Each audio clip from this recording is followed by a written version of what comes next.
Mga kapuso, nag-dissipate o nawala na ang dating low pressure area na minomonitor nitong mga nakalipas na araw. Pero may panibagong LPA na namang nabuo sa loob ng Philippine Area of Responsibility.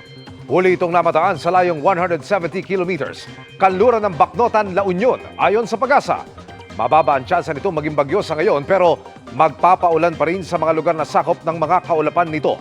Bukod sa bagong LPA, nagbabalik din ang ITCZ o Intertropical Convergence Zone. Patuloy naman ang pag-ihip ng easterlies o mainit na hangin sa ilang pang panig ng bansa. Base sa datos ng Metro Weather, bago pa lamang magtanghali, may mga kalat-kalat na ulan na sa ilang bahagi ng Northern at Central Luzon, Calabarzon, Mimaropa, Bicol Region at ilang bahagi ng Visayas at Mindanao.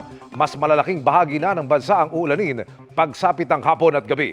May hanggang intense o matitinding ulan lalo sa Ilocos Region, Mimaropa, Western Visayas, Zamboanga Peninsula at Northern Mindanao. Sa Metro Manila, nananatiling mataas ang tsansa ng ulan sa ilang lungsod bukas kaya magdala pa rin ng payong.